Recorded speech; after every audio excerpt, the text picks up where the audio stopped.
प्रभु तेरी वाणी जीवन की रोटी, नैनों की ज्योति अंधेरा मिटाती।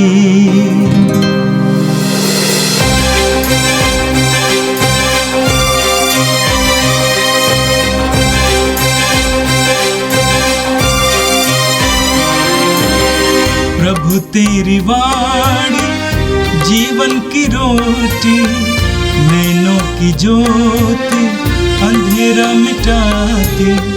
प्रभु तेरी वाणी जीवन की रोटी, नैनों की ज्योति अंधेरा मिटाती। वाणी वाणी वाणी वाणी वाणी पवित्र है, शाश्वत है, जीवन का मन्ना है। सोमवार 12 अप्रैल। पहला पाठ प्रेरित चरित्र अध्याय 4 पद संख्याएं 23 से 31 तक। रिहा होने के बाद पेतरुस और यूहन्ना अपने लोगों के पास लौटे और महायाजकों तथा नेताओं ने उनसे जो कुछ कहा था वह सब बतलाया। वे उनकी बातें सुनकर यह कहते हुए एक ही स्वर से ईश्वर की स्तुति करने लगे, हे प्रभु, तूने स्वर्ग और पृथ्वी बनाई, समुद्र भी और जो कुछ उनमें है। तूने पवित्र आत्मा द्वारा हमारे पिता अपने सेवक दाऊद के मुख से यह कहा, राष्ट्रों में खलबली क्यों मची हुई है, देश देश के लोग व्यर्थ ही बातें क्यों करते हैं। पृथ्वी के राजा विद्रोह करते हैं, वे प्रभु तथा उसके मसीह के विरुद्ध षड्यंत्र रचते हैं।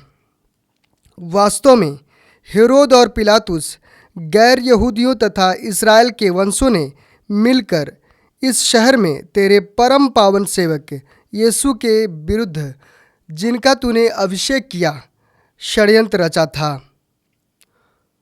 उन्होंने इस प्रकार वह सब पूरा किया जिसे तू शक्तिशाली विधाता ने पहले से निर्धारित किया था। हे प्रभु, तू उनकी धमकियों पर ध्यान दे और अपने सेवकों को यह कृपा प्रदान कर कि वे निर्भीकता के साथ तेरा वचन सुनाएं। तू अपना हाथ बढ़ाकर अपने परम पावन सेवक यीशु के नाम पर स्वास्थ्य लाभ, चिन्ह तथा चमत्कार प्रकट होने दे। उनकी प्रार्थना समाप्त होने पर वह भवन जहाँ वे एकत्र थे हिल गया। सब पवित्र आत्मा से परिपूर्ण हो गए और निर्भीकता के साथ ईश्वर का वचन सुनाते रहे। यह प्रभु की वाणी है। संत यूहन्ना के अनुसार पवित्र सुसमाचार अध्याय 3 वाक्य 1 से 8 तक। निकोदेमुस नामक फरीसी यहूदियों की महासभा का सदस्य था। वह रात को यीशु के पास आया और बोला, रब्बी, हम जानते हैं कि आप ईश्वर की ओर से आए हुए गुरु हैं। आप जो चमत्कार दिखाते हैं उन्हें कोई तब तक नहीं दिखा सकता जब तक कि ईश्वर उसके साथ ना हो। यीशु ने उसे उत्तर दिया, मैं आपसे कह देता हूं, जब तक कोई दोबारा जन्म ना ले तब तक वह स्वर्ग का राज्य नहीं देख सकता। निकोदेमुस ने उनसे पूछा, बूढ़ा हो जाने पर मनुष्य कैसे दोबारा जन्म ले सकता है? क्या वो अपनी माता के गर्भ में दूसरी बार प्रवेश कर जन्म ले सकता है? यीशु ने उत्तर दिया, मैं आपसे कह देता हूं, जब तक कोई जल और पवित्र आत्मा से जन्म ना ले तब तक वह ईश्वर के राज्य में प्रवेश नहीं कर सकता। जो देह से उत्पन्न होता है वह देह है, और जो आत्मा से उत्पन्न होता है वो आत्मा है। आश्चर्य न कीजिए कि मैंने ये कहा है, आपको दोबारा जन्म लेना है। पवन जिधर चाहता है उधर बहता है, आप उसकी आवाज़ सुनते हैं किंतु यह नहीं जानते कि वह किधर से आता और किधर जाता है। वह जो आत्मा से जन्मा है ऐसा ही है। ये प्रभु का दिव्य सुसमाचार है। ख्रिस्त प्रभु की जय। मेरे प्रिय भाई और बहनों, हम प्रेरित चरित्र के अध्याय 1 उसके वाक्य 8 में पढ़ते हैं। प्रभु यीशु ने अपने शिष्यों से कहा, जब पवित्र आत्मा तुम लोगों पर उतरेगा तो तुम्हें सामर्थ्य मिलेगा और तुम यरूशलेम, यहूदिया, समारिया और पृथ्वी के अंतिम छोर तक मेरे साक्षी बनोगे। प्रभु यीशु के शिष्य बहुत दुर्बल थे, कमजोर थे, डरपोक थे। यीशु के पकड़े जाने के बाद, यीशु की मृत्यु के बाद वे सभी लोग जाकर एक कमरे में बंद पड़े थे। पेतरुस ने यीशु से कहा कि ये सभी आपको छोड़ सकते हैं, लेकिन मैं आपके लिए प्राण निछावर करने के लिए भी तैयार हूं। लेकिन सचमुच जब यीशु का साक्ष्य देने का समय आया, पेतरुस मुकर गया। वो यीशु का साक्ष्य नहीं दे पाया, डर के मारे भाग गया। तो प्रभु यीशु ने उनसे कहा, जब पवित्र आत्मा तुम लोगों पर उतरेगा तो तुम्हें सामर्थ्य मिलेगा। सचमुच यही हुआ। प्रेरित चरित्र के अध्याय 2 में हम पढ़ते हैं कि पवित्र आत्मा शिष्यों में उतर आया। उसके बाद वे समर्थ बने, शक्तिशाली बने, उत्साही बने, धैर्यवान बने। शनिवार के पहले पाठ में आपने सुना कि कैसे वे यरूशलेम के धर्म सभा के सामने खड़े किए गए और उनको धमकी दी गई कि वे यीशु नाज़री का नाम नहीं लेंगे, उसका प्रचार नहीं करेंगे। पेतरुस ने खुलेआम उनसे कहा, जो हमने देखा और सुना है उसके बारे में ना कहना हमारे लिए असंभव है। और आज के पाठ में आपने सुना कि कैसे वे रिहा किए जाते हैं। उसके बाद उन्होंने क्या प्रार्थना की? प्रभु से प्रार्थना की, हे प्रभु, उनकी धमकियों पर ध्यान दे और अपने सेवकों को ये कृपा प्रदान कर कि वे निर्भीकता के साथ तेरा वचन सुनाएं। वे घबरा नहीं गए, वे डर नहीं गए, बल्कि उन्होंने प्रार्थना की ईश्वर से कि हम निर्भीकता के साथ तेरे वचनों को सुना सकें। इतना ही नहीं, आगे उन्होंने प्रार्थना की, तो अपना हाथ बढ़ाकर अपने परम पावन सेवक यीशु के नाम पर स्वास्थ्य लाभ, चिन्ह तथा चमत्कार प्रकट होने दे। उनका धैर्य टूटा नहीं, बल्कि उनका धैर्य बढ़ा। शिष्यों ने प्रभु से प्रार्थना की कि प्रभु हमें निर्भीकता दीजिए और निर्भीकता के साथ हम तेरा वचन सुना सकें, और प्रार्थना की कि प्रभु हमारे बीच में चिन्ह और चमत्कार प्रकट कीजिए। और आज के पाठ के अंत में आपने सुना, उनकी प्रार्थना समाप्त होने पर वह भवन जहां वे एकत्र थे हिल गया और सब पवित्र आत्मा से परिपूर्ण हो गए और निर्भीकता के साथ ईश्वर का वचन सुनाते रहे। प्रभु का वचन उनके जीवन में पूर्ण हुआ। उनके विश्वास की दृढ़ता के लिए, उनके धैर्य के लिए, उनकी साहसिकता के लिए प्रभु ने उन्हें एक चिन्ह दिया। जिस भवन में बैठे थे, प्रार्थना कर रहे थे, वो भवन हिल गया। इतना ही नहीं, वचन में आपने सुना आज कि वे सभी पवित्र आत्मा के अभिषेक से भर गए और निर्भीक हो गए और शक्तिशाली हो गए। हम विश्वासियों के प्रतिदिन के जीवन में जब हमें विरोध का सामना करना पड़ता है, विरोधियों का सामना करना पड़ता है, अत्याचार सहना पड़ता है विश्वास के लिए, तो हम अक्सर क्या करते हैं? शर्मा जाते हैं, छिपाने लगते हैं, अपनी पहचान को छिपाने लगते हैं, यीशु को छिपाने लगते हैं। हमें शिष्यों से सीखना चाहिए। आज का पाठ हमारे लिए एक ज़बरदस्त उदाहरण है। दानियल के अध्याय 6 में हम पढ़ते हैं कि दानियल ने अपने विश्वास के लिए, ईश्वर पर भरोसा के लिए, ईश्वर के नियमों के पालन के लिए, यहाँ तक कि सी के खड्ड में गिरने के लिए तैयार हुआ और ईश्वर ने उसके लिए प्रतिफल दिया, उसको बचाया। इतना ही नहीं, दानियल के विश्वास की दृढ़ता और साहसिकता के कारण पूरे राष्ट्र ने दानियल के ईश्वर को अपना ईश्वर माना। और आज के सुसमाचार में हमने देखा प्रभु यीशु और निकोदेमुस के बीच में वार्तालाप। देखिए, सुसमाचार में हम पढ़ते हैं कि प्रभु यीशु जहाँ कहीं भी जाते थे, हजारों की संख्या में लोग उनके पीछे हो लेते थे। उनमें से प्रभु ने 72 लोगों को चुना ताकि उनको सुसमाचार का साक्षी बनाकर सुसमाचार के प्रसार के लिए भेजे जाए। उनमें से प्रभु ने 12 को चुना ताकि वे यीशु के साथ रहें, यीशु के द्वारा सामर्थ्य प्राप्त करके अब दूतों को निकालने और सुसमाचार का प्रचार करने के लिए भेजे जा सके। उनमें से भी 3 जन को प्रभु ने चुना था, पेतरुस, याकूब और योहन, जो सदा उनके साथ रहें, हर परिस्थिति में, विशेष अवसरों पर उनके साथ रहें। इनके अलावा प्रभु यीशु के और भी शिष्य थे। कुछ ऐसे शिष्य थे जो सबके सामने प्रकट नहीं करते थे। हम सुसमाचार में अरिमथिया के योसेफ के बारे में पढ़ते हैं। प्रभु की मृत्यु के बाद अरिमथिया का योसेफ पिलातुस के पास जाकर उनकी लाश को क्रूस पर से उतारने और गाड़ने की अनुमति मांगता है। उसी तरह निकोदेमुस के बारे में हम पढ़ते हैं। निकोदेमुस भी प्रभु के दफन के समय अरिमथिया के योसेफ के साथ थे। कलीसिया में हर तरह के सदस्य की अपनी भूमिका होती है। अलग अलग लोगों की अलग अलग भूमिका होती है। कलीसिया सबकी है, सभी हमारी आवश्यकता है।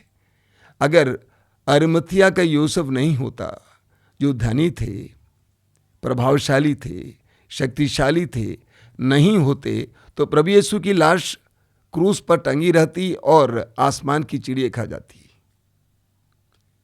तो अरिमथिया के यूसुफ की भी भूमिका है, उसी तरह निकोदेमुस की भी भूमिका है। आज के सुसमाचार में हमने देखा यूहन्ना अध्याय 3 वाक्य 1 से कि निकोदेमुस रात के समय यीशु के पास आते हैं। निकोदेमुस के बारे में लिखा हुआ है कि वो सभागृह के सदस्य थे, यानी धर्मगुरुओं में एक थे, सभागृह के महत्वपूर्ण सदस्य थे और वे यीशु पर विश्वास करते थे, यीशु को दूर से अनुगमन करते थे। उनके बारे में हमें यूहन्ना के सुसमाचार के अध्याय 7 वाक्य 50 से पढ़ने को मिलता है। फरीसियों के बीच में, अगुओं के बीच में यीशु की ओर से वो बोलते हैं। वे कहते हैं कि हमारी संहिता के अनुसार किसी भी व्यक्ति को बिना सुने उन पर निर्णय लेना अनुचित है। इसी तरह मैंने कहा प्रभु के दफन के समय भी निकोदेमुस यूसुफ अरिमथिया के साथ थे। आज के सुसमाचार में हमने देखा कि निकोदेमुस प्रभु यीशु के पास आते हैं और कहते हैं, रब्बी, हम जानते हैं कि आप ईश्वर की ओर से आए हुए हैं। आप जो चमत्कार दिखाते हैं उन्हें कोई तब तक नहीं दिखा सकता जब तक कि ईश्वर उसके साथ ना हो। निकोदेमुस प्रभु यीशु की प्रशंसा करते जा रहे थे, लेकिन आगे हमने पढ़ा प्रभु यीशु ने उनको रोका। प्रभु यीशु ने कहा, निकोदेमुस, मेरी प्रशंसा करना काफी नहीं है, आपको दोबारा जन्म लेना होगा। आपको दोबारा जन्म लेना होगा। निकोदेमुस समझ नहीं पाए। उन्होंने पूछा कि गुरुवर, इस वृद्धावस्था में मैं कैसे अपनी माँ के गर्भ में वापस जा सकता हूँ और फिर जन्म लूँ। वाक्य 6 में प्रभु ने उनको समझाया। क्या लिखा हुआ है वहाँ? प्रभु ने कहा, जो देह से जन्मा है वो देह है और जो आत्मा से जन्मा है वो आत्मा है। यानी प्रभु यीशु उनको ये बताना चाह रहे थे कि मैं आपको शरीर में फिर दोबारा जन्म लेने की बात नहीं बता रहा था, बल्कि आत्मा में जन्म लेने की बात कह रहा था। आत्मा में जन्म लेना। निकोदेमुस समझ नहीं पाए, इसीलिए आगे प्रभु यीशु ने कहा, वाक्य 8 में आप पढ़ेंगे, प्रभु यीशु ने कहा, पवन जिधर चाहता है वहां बहता है। वो कहां से आता है कहां जाता है ये आपको नहीं मालूम है। एक व्यक्ति जो आत्मा में जन्मा है वह उस पवन की तरह है, बहने के लिए तत्पर, बहने के लिए तैयार, बह सकता है। आप जानते हैं ये बिल्डिंग बह नहीं सकती है, मैं अपनी इच्छा के अनुसार बह नहीं सकता हूं। हम सभी बंधे हुए हैं, हम लोग वजनदार हैं। प्रभु कहते हैं जो व्यक्ति पवित्र आत्मा में जन्मा है वह पवन की तरह है। प्रभु के हाथ में पवन की तरह। अंग्रेजी में एक बहुत सुंदर गाना था, spirit of God in the clear running water. वहां पे गाया जा रहा है, blow blow blow where you will, कि पवित्र आत्मा तू जहां चाहे मुझे बहा। जो व्यक्ति पवित्र आत्मा में जन्मा है, यानी दोबारा जन्मा है, वो व्यक्ति पवित्र आत्मा के अधीन जीवन जीता है। प्रभु यीशु पवित्र आत्मा में जन्मे थे, पवित्र आत्मा के अधीन जीवन जिए। पवित्र आत्मा यीशु को ले चलता है। प्रेरित में आप पढ़ेंगे अध्याय 2 में कि वे पवित्र आत्मा से भर गए। उसके बाद वे पवित्र आत्मा से भरे हुए थे, पवित्र आत्मा से संचालित थे। एक विश्वासी को भी इसी तरह जीवन जीना है। हम लोग अक्सर बंधे हुए हैं, हमारी अपनी इच्छाएं हैं, हमारा अपना प्लान है, अपनी योजनाएं हैं। हम चाहते हैं कि हम योजना बनाएं और प्रभु दस्तखत करें, प्रभु मुहर लगाएं। नहीं, एक विश्वासी जो पवित्र आत्मा में नया जन्म लिया है वो हमेशा पूछता है प्रभु से कि प्रभु तेरी इच्छा क्या है, बता दे। और प्रभु जो मार्ग दिखाते हैं उस मार्ग पर वो चलने के लिए तत्पर है और तैयार है। हम सभी लोग विश्वासी परिवार में शायद जन्मे होंगे, हमने विश्वास प्राप्त किया होगा, इतना काफ़ी नहीं है। प्रभु ने निकोदेमुस से कहा, मेरी प्रशंसा करना काफ़ी नहीं है, मेरी आराधना करना काफ़ी नहीं है, मेरी पूजा करना काफ़ी नहीं है, आपको दोबारा जन्म लेना है। आपके व्यक्तित्व में परिवर्तन आना अनिवार्य है, आपके जीवन में परिवर्तन आना अनिवार्य है, तभी आप ईश्वर के राज्य को देख सकते हैं। प्रभु ने हमसे बातें की हैं। आज प्रभु हम सबसे कहते हैं कि तुम्हें दोबारा जन्म लेना होगा, तुम्हें पवित्र आत्मा के अधीन जीवन जीना होगा, अपनी इच्छा के अनुसार नहीं, अपनी सुविधाओं के अनुसार नहीं, अपने मनमानी जीवन नहीं, अपनी योजनाओं के अनुसार नहीं, बल्कि प्रभु की योजना के अनुसार, प्रभु की इच्छा के अनुसार, प्रभु के वचन के अनुसार, आत्मा के अनुसार एक जीवन जीना है। आइए हम प्रार्थना करें। प्रभु यीशु, धन्यवाद देते हैं आज के इन पवित्र वचनों के लिए। हमने पहले पाठ में देखा कि कैसे शिष्य निडर होकर निर्भीक रूप से तेरे वचन का साक्ष्य दिया, तेरे वचन को सुनाया, और वे बराबर प्रार्थना करते थे कि हमें निर्भीक बनाओ ताकि हम तेरे कार्य में सक्षम रहे। प्रभु यीशु हमें भी निडर बना, अपने विश्वास के लिए, प्रभु के लिए, तेरे लिए निडर बनाओ। हमें भी पवित्र आत्मा से भर दे ताकि हम भी एक पवित्र आत्मा से संचालित जीवन जी सकें। यीशु की तरह, शिष्यों की तरह पवित्र आत्मा से संचालित जीवन जी सकें।